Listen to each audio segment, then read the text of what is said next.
The stars stretched endlessly before the observation window, and Captain Daniel Hayes couldn't help but smile. After 300 years of dreaming, humanity had finally done it.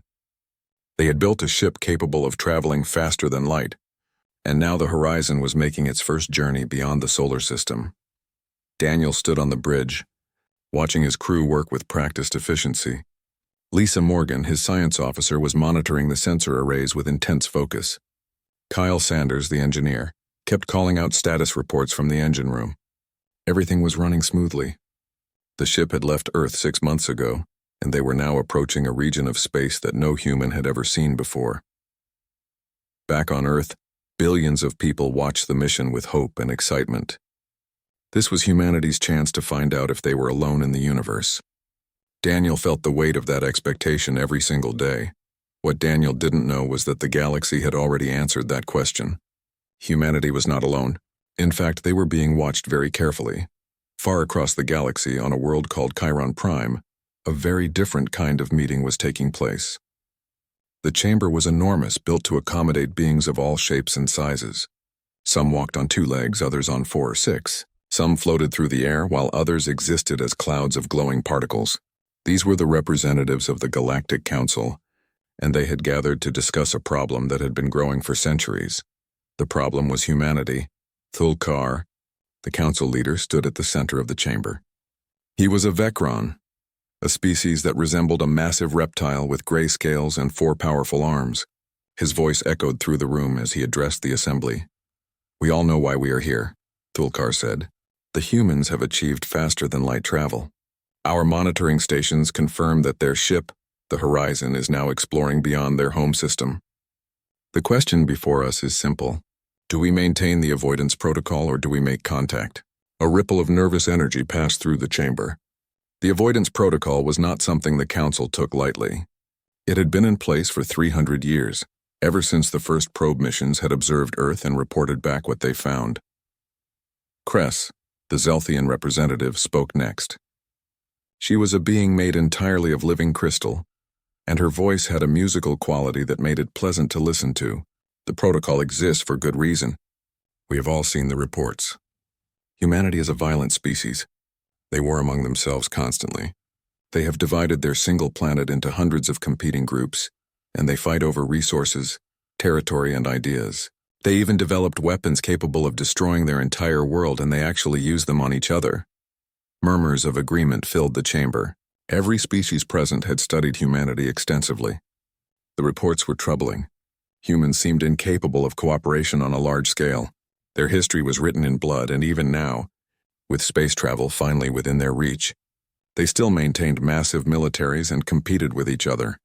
"They are dangerous," another representative added. This one was a Lumarian, a species known for their peaceful nature. "If we make contact, they may see it as an opportunity for conquest. Or worse, they may force us to defend ourselves and war would spread across the galaxy." Thulkar nodded slowly. "These concerns are valid, but we must also consider the alternative. Humanity is expanding. They will not stay in their system forever. Eventually, they will encounter one of our civilizations, whether we want them to or not. Perhaps it would be better to make contact on our terms, to establish boundaries and rules before they stumble into our territory." The debate went on for hours. Some argued for immediate military action, suggesting that humanity should be contained by force before they became too advanced. Others proposed sending a warning, making it clear that humans must stay within certain boundaries or face consequences. A few even suggested uplifting humanity, sharing technology and culture in hopes of guiding them toward a more peaceful path. In the end, the council voted to maintain the avoidance protocol. The risk was too great. Humanity would be left alone, isolated in their corner of the galaxy, until they either destroyed themselves or evolved into something less dangerous. It was a cold decision, but the council believed it was necessary. As the meeting concluded and representatives began filing out of the chamber, one figure remained in the shadows. Ambassador Vorn of the Krathic Empire had listened to every word, and he was not pleased. Vorn was tall and broad, with dark purple skin and eyes that glowed with an inner fire. The Krathic had once been the dominant military power in this region of space, controlling dozens of star systems. but internal conflicts and failed campaigns had weakened their empire.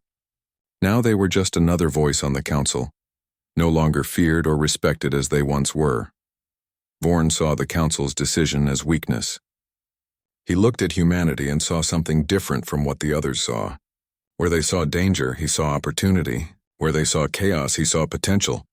The humans were warriors. That much was clear from every report. But they were also desperate for recognition, hungry for knowledge, and isolated. Vorn believed they could be used. If he could make contact with humanity first, if he could offer them technology and friendship, they would be grateful. They would become allies, perhaps even servants. And with human forces fighting for Krathic interests, his empire could reclaim its former glory. The plan formed in his mind quickly. He would ignore the council's decision. He would place a Krathic outpost directly in the path of human exploration. When they found it, he would greet them as a friend, the first alien to welcome them to the galaxy. He would gain their trust, offer them gifts, and slowly bring them under Krathic influence. It was risky. If the council discovered what he was doing, he would face severe consequences. But Vorn was willing to take that risk. He was tired of watching his people fade into irrelevance while others prospered. As he left the chamber and returned to his ship, Vorn sent encrypted orders to his most trusted commanders.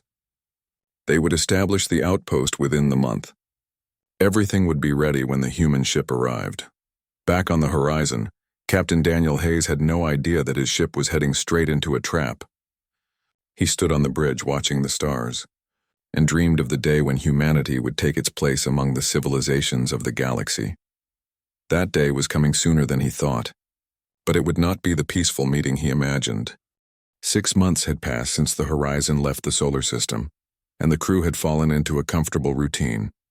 Every day brought new discoveries, strange nebulas, distant stars, planets that might one day become human colonies. Captain Daniel Hayes wrote detailed reports that were transmitted back to Earth, knowing that each message took weeks to arrive. Lisa Morgan was working at her station when the sensors detected something unusual. At first, she thought it was an error. The readings didn't make sense. There was a massive structure ahead, far too large and complex to be natural. "Captain," she said, her voice tight with excitement and fear, "you need to see this." Daniel moved to her station and looked at the display. His eyes widened. The structure was enormous, easily the size of a small moon. It was clearly artificial, built from metals and materials that the sensors couldn't identify, and it was orbiting a star in the Epsilon Eridani system, barely 3 light-years from Earth. "How did we miss this?" Daniel asked. "It's shielded," Lisa replied. "Some kind of stealth technology. We only detected it because we're so close. If we had passed a few million kilometers to the left or right, we would have flown right past it." The bridge fell silent. Everyone understood what this meant. They were not alone. Somewhere in the galaxy, there was another civilization advanced enough to build space stations and hide them from detection. Daniel made his decision quickly. "Take us closer, slowly. Weapons ready, shields up. Lisa, start trying to communicate. Send out a basic mathematical sequence, something that shows we're intelligent." The horizon approached the station carefully. Kyle Sanders was nervous, constantly checking the engine status in case they needed to run. The weapons officer, a young woman named Amy Richardson, kept her hand near the firing controls. The station remained silent for nearly an hour. Then suddenly a section of the hull opened up, and lights began flashing in a pattern. Lisa worked frantically to decode the message. "They're responding," she said. "It's a welcome message. They're inviting us to dock." Daniel weighed his options. This could be a trap, but it could also be the most important moment in human history. "Take us in," he ordered. "But stay alert." The horizon docked with the alien station, and Daniel led a small team through the airlock. What they found on the other side was both amazing and intimidating. The station's interior was vast, with corridors wide enough to drive a truck through. The walls were made of a smooth, dark material that seemed to absorb light. And waiting in the docking bay was Ambassador Vorn. The Krathic commander stood nearly 8 feet tall, his purple skin gleaming under the station's lights. He wore armor that looked both decorative and functional, and his eyes studied the humans with obvious interest. "Welcome," Vorn said, his voice translated by a device that hung in the air between them. "I am Ambassador Vorn of the Krathic Empire. You are the humans from Earth, yes? We have been expecting you." Daniel felt a chill run down his spine. You've been expecting us? Vorn smiled, showing rows of sharp teeth. Of course. We have been watching your world for a very long time. We know all about you.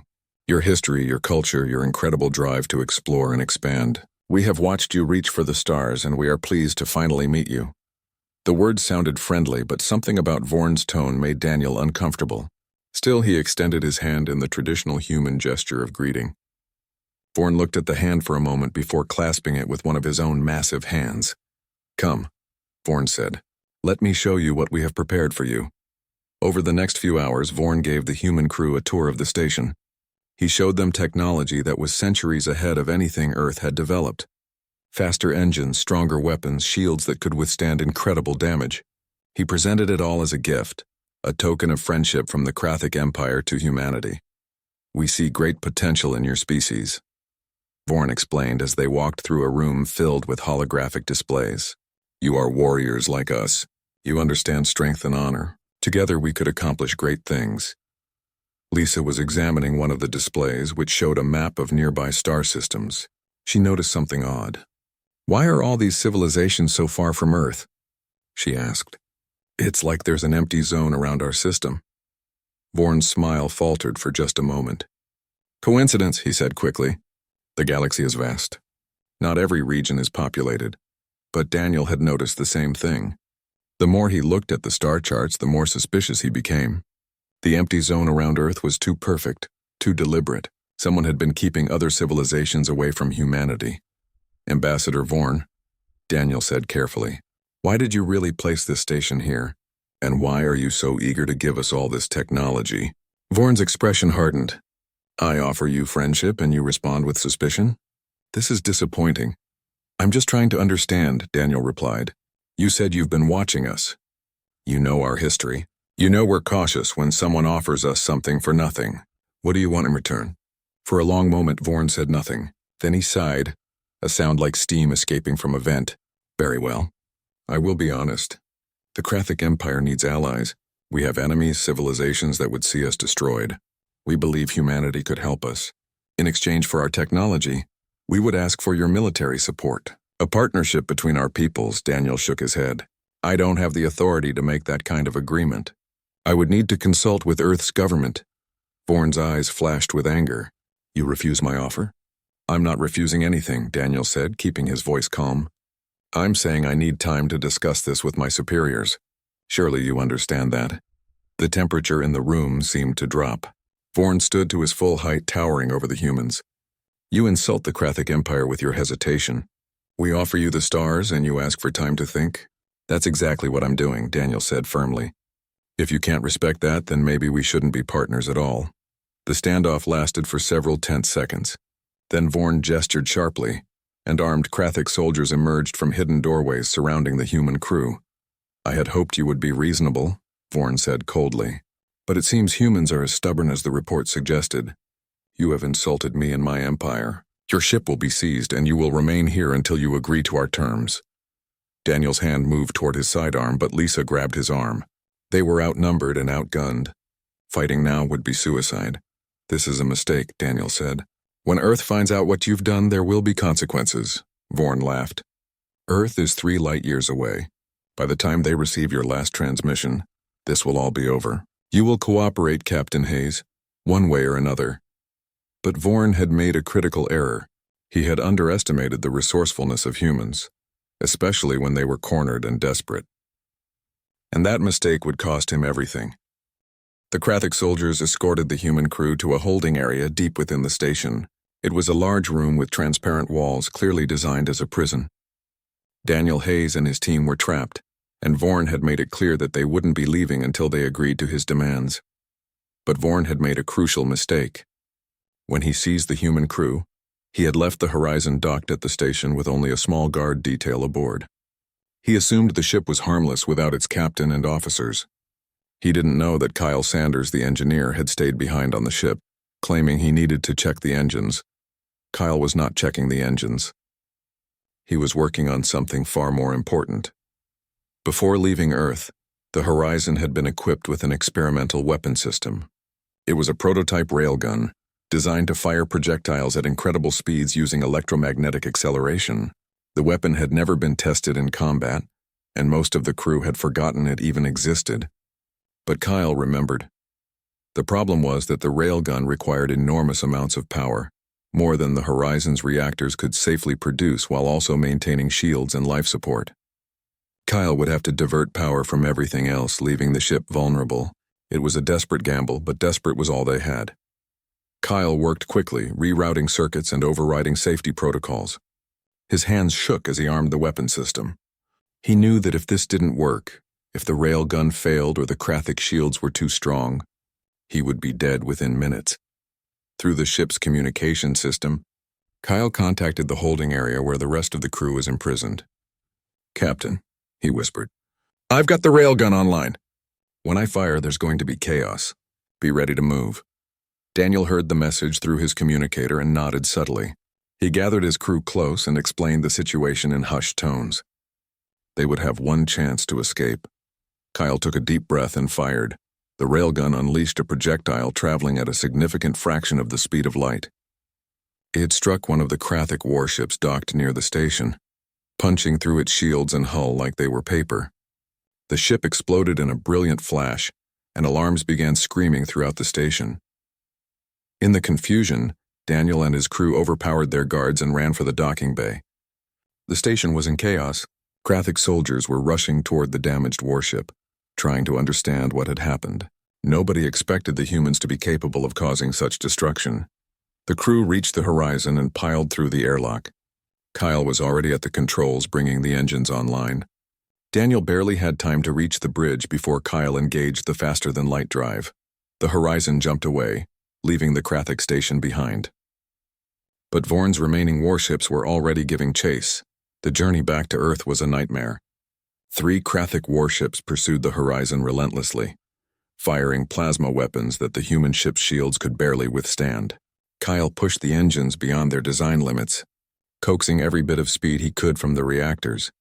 Lisa worked frantically to analyze the Krathic weapons and defenses, trying to find weaknesses they could exploit.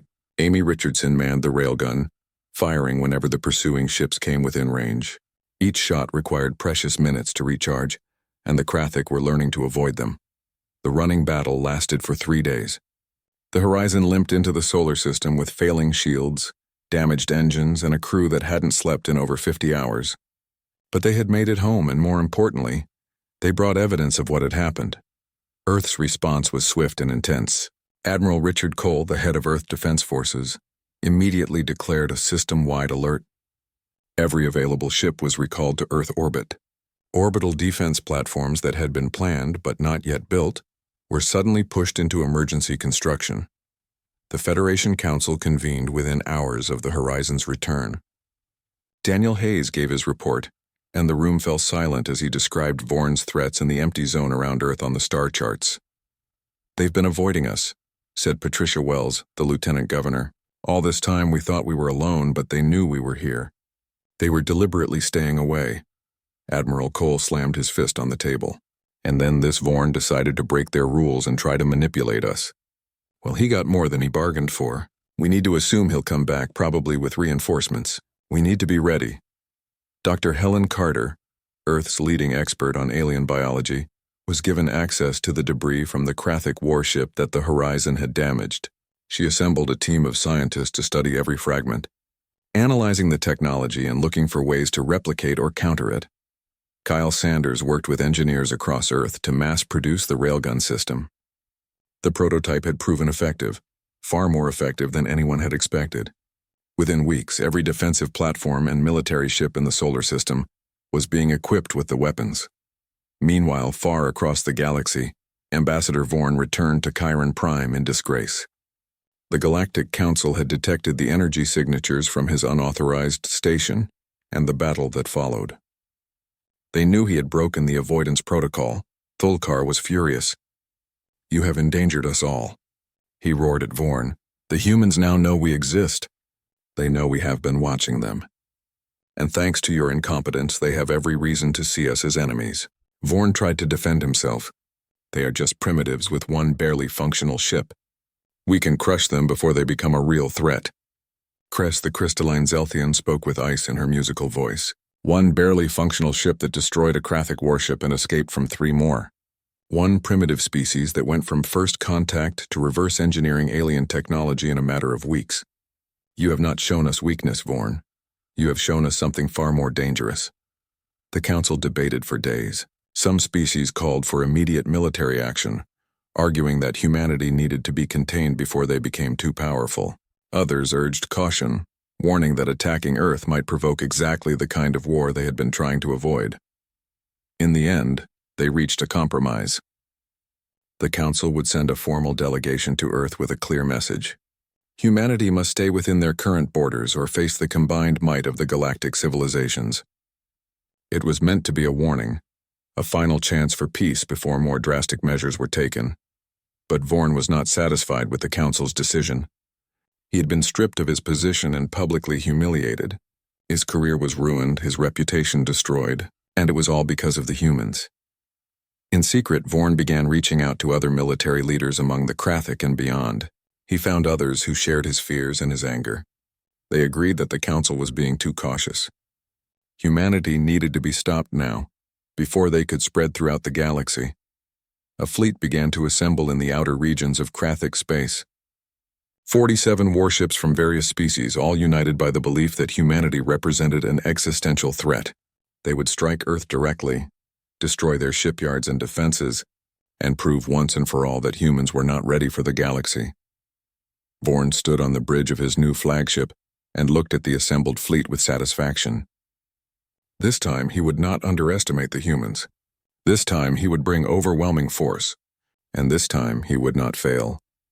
On Earth, Admiral Cole stood in the Defense Command Center and watched the stars. His instincts told him that the battle wasn't over. Vorn had been humiliated, and beings like him didn't take humiliation well. He would come back, probably with friends. "Let them come," Cole said quietly. "We'll be ready." The warning systems detected them first. 47 ships dropping out of faster-than-light travel near Mars, their weapons already charging. It was March 15th, 2348, at exactly 6 in the morning Earth time, and the Battle of Sol had begun. Admiral Richard Cole was in the Defense Command Center when the alert started screaming. He had been expecting this for months, ever since the horizon returned with news of the Krathic Empire. Every day without an attack had felt like borrowed time. Now that time had run out. "All stations to battle ready," Cole ordered, his voice calm despite the adrenaline flooding his system. "Execute Defense Plan Alpha. Get me a count on those ships." The display showed the enemy fleet spreading out, clearly intending to bypass the outer defense platforms and strike Earth directly. It was a good strategy, or it would have been if humanity hadn't spent the last 6 months preparing for exactly this scenario. Commodore Daniel Hayes stood on the bridge of the Defiance, Earth's newest and most powerful battleship. He had been promoted after the Horizon incident and given command of the defense fleet. Around him, his crew worked with practiced efficiency. They had drilled for this moment countless times, but everyone knew that practice and reality were very different things. "All ships, this is Hayes," he broadcast to the defense fleet. "Remember your training. Stay in formation, focus fire on designated targets, and watch each other's backs. We're protecting our home today. Let's show them what that means." The first exchange of fire lit up the space between Mars and Earth like a fireworks display. Krathic plasma weapons, superheated balls of energy that could melt through armor, streaked toward the human defensive line. The humans responded with railguns, firing solid projectiles at incredible speeds. The Krathic had superior weapons technology, but they had underestimated human numbers and tactics. For every defensive platform they destroyed, 2 more opened fire. For every human ship that fell, another moved in to take its place. Lieutenant Commander Jake Morrison led a squadron of small fighter craft in a desperate attack on the Krathic flagship. His ships were tiny compared to the massive alien vessel, but they were fast and hard to hit. They darted through the Krathic defensive fire like insects, getting closer with each pass. "Remember the plan," Jake told his pilots. "We only get one shot at this. Make it count." The fighters reached the flagship and released their payloads, small fusion missiles that had been hastily developed from studying Krathic technology. The missiles struck the flagship's main reactor section, and for a moment nothing happened. Then the entire ship shuddered as internal explosions began tearing it apart from within. Vorn watched from his command chair as his flagship began to die around him. Damage reports flooded in faster than he could process them. This wasn't supposed to happen. The humans should have been overwhelmed by now, begging for mercy. Instead, they were fighting with a ferocity that bordered on madness. All ships concentrate fire on the human command vessel, Vorn ordered. Destroy the Defiance. 20 Krathic warships turned their weapons toward Hayes' ship. The Defiance's shields flared bright blue as they absorbed the incoming fire. But everyone on the bridge knew the shields wouldn't hold forever. Amy Richardson, now serving as the chief tactical officer on the Defiance, coordinated the point defense systems with incredible precision. Interceptor missiles launched from the ship, destroying incoming Krathic projectiles before they could reach the hull. Her fingers moved across the controls like she was playing a musical instrument, each movement perfectly timed. Shields at 40%, someone called out. Reroute power from non-essential systems, Hayes ordered, and somebody get me a firing solution on that cruiser to our port side. The battle raged for hours, space filled with debris from destroyed ships on both sides. The human defenders fought with everything they had, knowing that if they failed, Earth itself would be bombarded from orbit. Dr. Helen Carter watched the battle from a research station on the moon. She had been working on a secret project, something that might turn the tide if it worked. The prototype weapon was based on modified Krathic technology, an electromagnetic pulse cannon that could disable multiple ships simultaneously. "Are we ready?" she asked her team. "The calculations are solid," one of the scientists replied, "but we've never tested it at this scale. If something goes wrong, we could knock out our own ships too." "We're out of options," Helen said. "Activate it." The pulse cannon fired, sending an invisible wave of electromagnetic energy across the battlefield. 17 Krathic ships suddenly went dark, their power systems overwhelmed by the surge.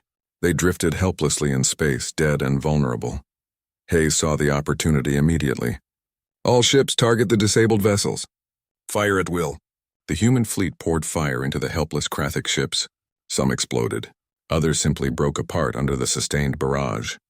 In less than 10 minutes, 17 enemy vessels had been reduced to scrap. Vorn watched the disaster unfold and felt something he had never experienced before. Fear. Real, genuine fear. The humans weren't just defending themselves anymore. They were winning. "Sir, we need to retreat," one of his officers said. "We've lost more than half the fleet." But Vorn couldn't accept defeat. Not again. Not at the hands of these primitives. "Execute Protocol Omega," he ordered. Protocol Omega was a Krathic tactic of last resort. The remaining ships would accelerate to faster-than-light speeds and ram the enemy positions, using their own mass and velocity as weapons. It was essentially a suicide attack, but it had been effective in past wars. Kyle Sanders was monitoring Krathic communications from the Defiance's engineering section when he intercepted the order. His eyes widened as he realized what they were planning. "Captain," he shouted over the communication system, "they're going to ram us at FTL speeds. We need to activate the gravity anchors now." The gravity anchors were another piece of technology that humans had adapted from studying Krathic systems. They created localized gravitational fields that could pull ships out of faster-than-light travel. Earth's defense network included dozens of these anchors, placed strategically around the planet. Hayes didn't hesitate. "All anchor stations activate on my mark." 3, 2, 1 mark. The Krathic ships began their acceleration, building up to faster-than-light speeds. But just as they were about to jump, the gravity anchors engaged. The ships were violently pulled back into normal space, their crews subjected to forces that would have killed humans instantly. Several Krathic vessels tore themselves apart from the stress. The rest were left disoriented and vulnerable, their momentum broken. "Board them," Hayes ordered. "I want prisoners." Human Marines in armored suits launched from nearby ships using magnetic grapples to pull themselves toward the disabled Krathic vessels. They cut through airlocks and fought their way inside, securing ship after ship. Vorn found himself staring at a human Marine, a young woman barely out of training, pointing a weapon at his chest. Behind her, more Marines were securing the bridge. "It's over," the Marine said, her voice distorted by her helmet speakers. "Surrender your vessel." Vorn looked around at his defeated crew and felt the weight of his failure crushing down on him. He had promised to show humanity their place in the galaxy. Instead, He had shown them that they were more dangerous than anyone had imagined. "I surrender," he said quietly. The Battle of Sol ended 9 hours after it began. Of the 47 ships that had attacked, only 8 managed to escape. The rest were either destroyed or captured. Hundreds of Krathic and allied personnel were taken prisoner, including Vorn himself. Admiral Cole surveyed the aftermath from the command center. The victory had come at a cost. 15 human ships had been destroyed, along with dozens of defensive platforms. Nearly 3,000 people had died defending Earth, but they had won. "Send a message to all stations," Cole said. "Well done. You saved Earth today." On the Defiance, Hayes allowed himself a moment to breathe. His crew was exhausted, some wounded, all traumatized by what they had experienced. But they had done what needed to be done. Lisa Morgan approached him with a datapad. "Captain, we're receiving transmissions from across the galaxy. News of the battle is spreading fast." Hayes nodded slowly. The galaxy would know now that humanity could defend itself. The question was, what would they do with that knowledge? The news traveled across the galaxy faster than anyone expected. Within 3 days, every civilization in the Galactic Council knew about the Battle of Sol. Humanity, the species that had been deliberately isolated and avoided for centuries, had defeated a fleet of 47 warships with technology they had barely understood 6 months ago. The emergency session of the Galactic Council was unlike anything in its history. The chamber on Chiron Prime was filled with representatives who were confused, angry, and most of all afraid. Thulkar, the Vecron Council leader, addressed the assembly with a heavy heart. "We are here because our worst fears have been realized. Not because humanity sought us out, but because one of our own couldn't resist the temptation to manipulate them. Ambassador Vorn's unauthorized actions have created exactly the situation we tried to prevent. Humanity now knows we exist, has access to our technology, and has every reason to view us as hostile." Cress, the crystalline Zelthian, spoke next. Her musical voice had lost its usual calm quality. "The reports from the battle are disturbing. Humans fought with a level of coordination and adaptability that our analysts say should be impossible for such a young species. They took technology they had never seen before and weaponized it in weeks. They anticipated Krathic tactics that have been used successfully for centuries. How do we defend against a species that learns and adapts this quickly?" The representative from the Draxian Collective, a massive insectoid creature, made clicking sounds that the translators rendered as speech. "We should have destroyed them when we had the chance. Now they have advanced weapons, captured ships to study, and knowledge of our existence. Each day we wait, they become stronger. I propose immediate military action before they can spread beyond their system." The chamber erupted in debate. Some agreed with the Draxian position, arguing that humanity represented an existential threat that would only grow worse with time. Others urged caution, pointing out that attacking Earth had already failed spectacularly once. Sora, the Lumerian representative, floated to the center of the chamber. Lumerians were beings of pure energy, pacifists who had never waged war in their entire history. When Sora spoke, her voice carried a weight that made everyone listen. "We created this situation," Sora said softly. "We watched humanity for centuries but never reached out. We saw their violence and judged them unworthy of contact. But we never considered that our absence, our silence, might be interpreted as hostility." Vorn approached them with deception and threats. Is it any wonder they responded with force? "What are you suggesting?" Thulkar asked. "Talk to them," Sora replied. "Not with threats or demands, but with honesty. Tell them why we avoided them. Explain our fears, and most importantly, listen to what they have to say. Perhaps they are not the monsters we imagined." The debate continued for hours, but eventually a decision was reached. The Council would send a delegation to Earth, not a military fleet, but a diplomatic mission.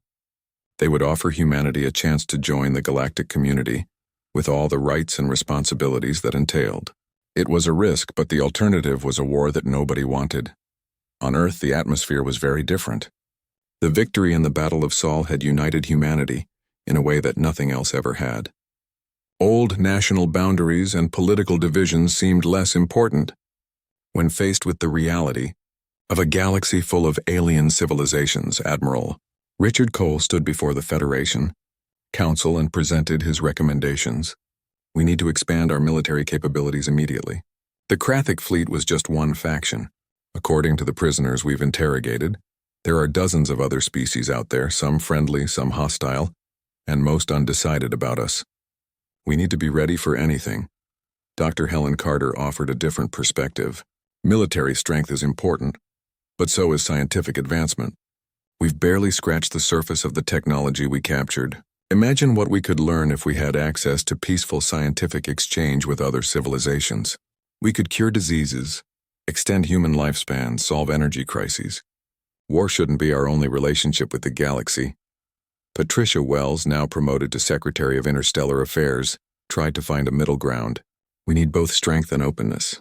We show the galaxy that we can defend ourselves, but we also show them that we're capable of cooperation and peaceful coexistence. We can't let fear drive every decision. The debates on Earth mirrored those happening across the galaxy. Humanity was at a crossroads. They could become a military power, focused solely on defense and expansion. Or they could try to build bridges, accepting the risks that came with opening themselves to alien contact. The decision was made when the Galactic Council's diplomatic ship entered the solar system. It came alone, broadcasting peaceful intentions on every frequency. Admiral Cole wanted to treat it as a potential threat, but Patricia Wells convinced the Federation Council to give diplomacy a chance. Commodore Daniel Hayes was chosen to lead Earth's delegation. The Defiance, now repaired and upgraded, would transport the human representatives to a neutral location where they would meet with the Galactic Council. The meeting took place on a small, uninhabited moon orbiting a gas giant halfway between Earth and Chiron Prime. Both sides arrived with minimal security, a gesture of good faith that cost them both considerable anxiety. Hayes walked into the conference chamber and found himself face to face with beings from a dozen different species. Thulkar was there, as were Cress and Sora.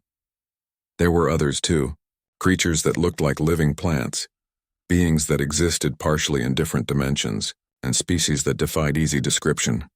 "Welcome, Commodore Hayes," Thulkar said, his voice surprisingly gentle for such a massive creature. "Thank you for agreeing to meet with us." Hayes nodded respectfully. "We're curious to hear what you have to say." The Galactic Council explained the avoidance protocol, the centuries of observation, and the reasons behind their decision to isolate humanity.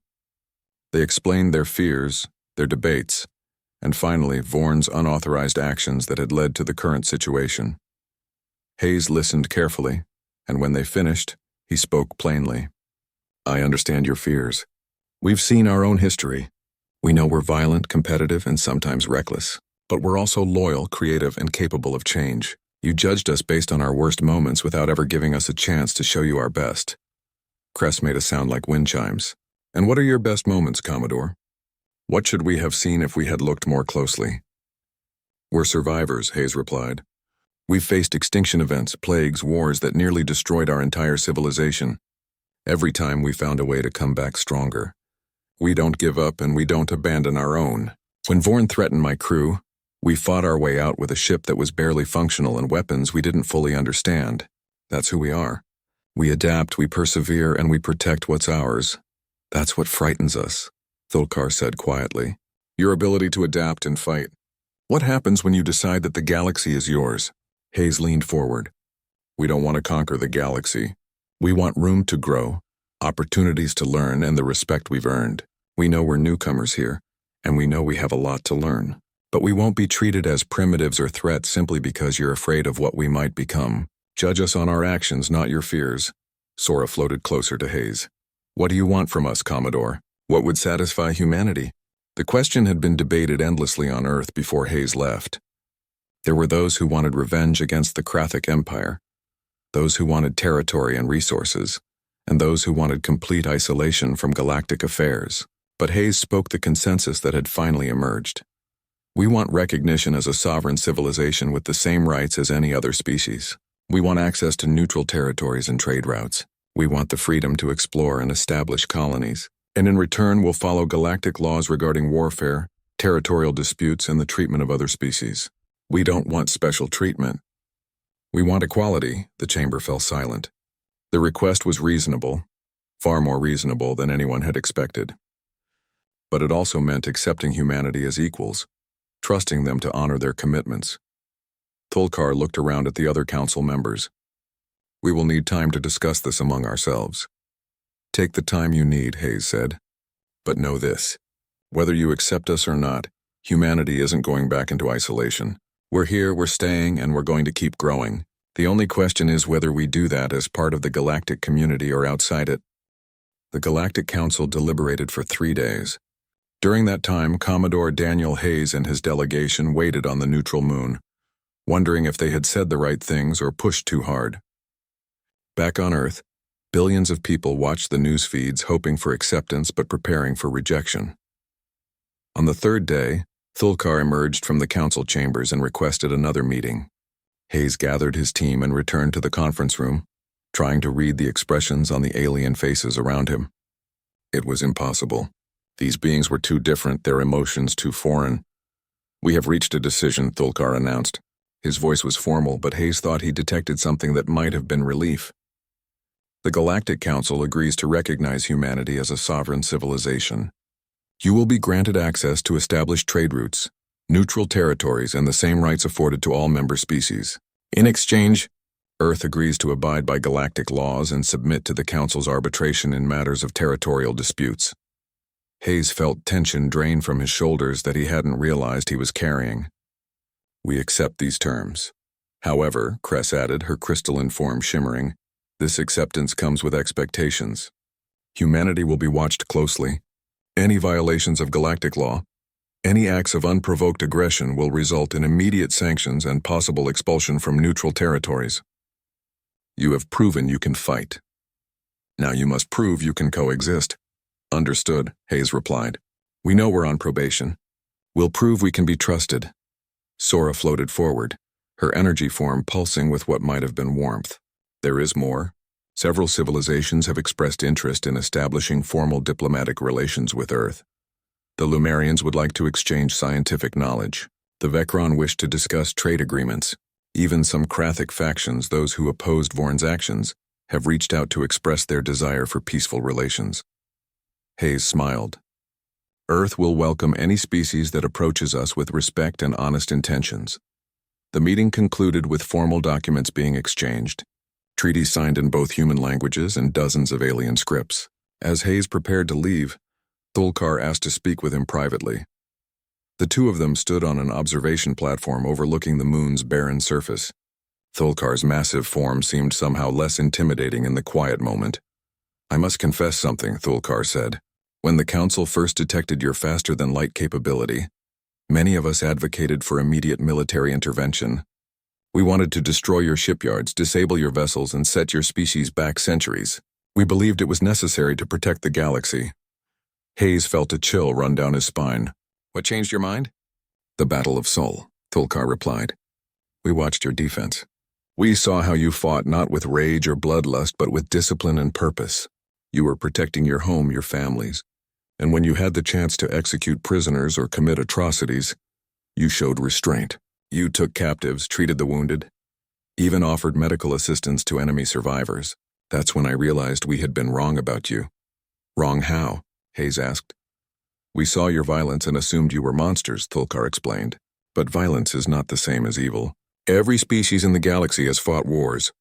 The difference is context and purpose. You fight to protect, not to conquer.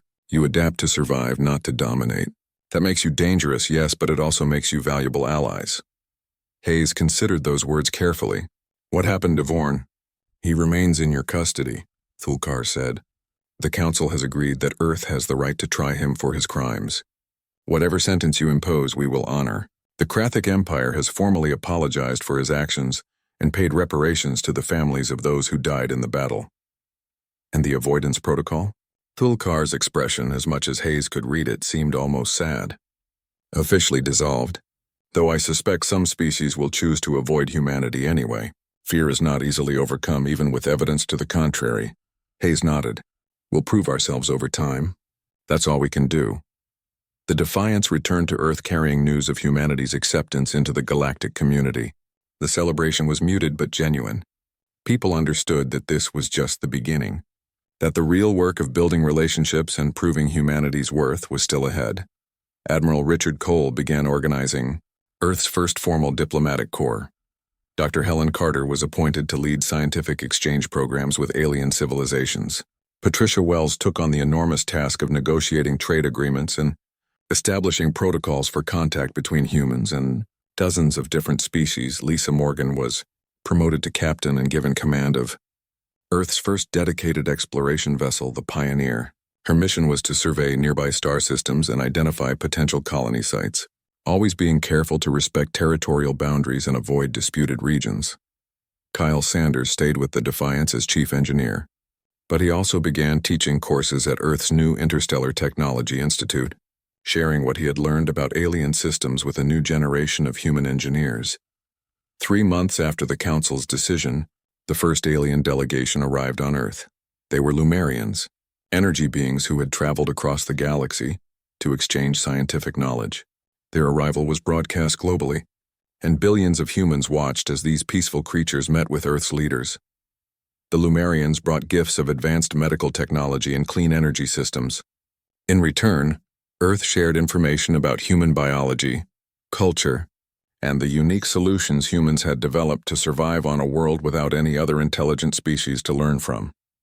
More delegations followed. Vecron traders established commercial routes between Earth and their industrial worlds. Smaller species, ones that had been marginalized in galactic politics, saw humanity as potential advocates for their interests. Even a few Krathic representatives came, carefully monitored but genuinely interested in building bridges after the disaster Vorn had created. Not everyone was happy about the changes. Some humans believed that Earth should remain isolated, that dealing with aliens would corrupt human culture. Others wanted more aggressive expansion, arguing that humanity should take advantage of its military victories to claim more territory. But these voices were minorities. Most people recognized that the galaxy offered opportunities that isolation never could. The first human colony outside the solar system was established 18 months after the Battle of Sol. It was a world orbiting a yellow star 20 light-years from Earth, a planet with breathable atmosphere and abundant water. They named it New Hope. Commodore Hayes was there for the ceremony when the first permanent structures were built. He stood with the colonists, a mix of scientists, farmers, engineers, and families looking for a fresh start, and felt a profound sense of accomplishment. "We did it," Lisa Morgan said, standing beside him. She had brought the Pioneer to survey the system and ensure it was safe for settlement. "Humanity is a multi-planet species now." "Multi-star system species," Hayes corrected with a smile. "And this is just the first. There will be dozens more within a decade." Back on Earth, Ambassador Vorn sat in a secure facility awaiting trial. He had been offered the chance to return to the Krathic Empire, but he had refused. He wanted to face justice for his actions, wanted to understand how things had gone so wrong. A human lawyer had been assigned to his case, a woman named Carol Simpson, who treated him with professional courtesy despite everything he had done. She visited him regularly to discuss his defense. "Why did you really do it?" Carol asked during one of their meetings. "The council says you were trying to regain Krathic glory, but I think there's more to it." Vorn was silent for a long moment. "I was afraid," he finally admitted. "The Krathic Empire was fading, becoming irrelevant. I thought if I could control humanity, use your warriors to fight our battles, we could reclaim what we lost. I saw you as tools, not people. That was my mistake. And now?" Carol asked. "Now I see that humans are neither tools nor monsters. You are simply another species trying to survive in a difficult galaxy. I underestimated you, and many of my people died because of it. I will accept whatever punishment your courts decide." The trial lasted 3 weeks and was broadcast across both Earth and the galactic networks. In the end, Vorn was convicted of unauthorized military action, conspiracy, and endangering sapient life. He was sentenced to 20 years of service, working with human-alien cooperation programs to help bridge the gap between species. It was a controversial sentence. Some wanted him executed, others thought it was too harsh, but most recognized it as an attempt to turn something destructive into something productive. 5 years after first contact, Commodore Daniel Hayes stood on the bridge of a new ship, the Ambassador. It was Earth's first vessel designed specifically for diplomatic missions, built using a combination of human and alien technology. His mission was to visit all the major civilizations in the local galactic region, establishing formal relations and trade agreements. As the ambassador prepared to depart, Hayes received a message from Admiral Cole. "Remember what we talked about, Daniel? You're not just representing Earth anymore. You're representing an idea, the idea that different species can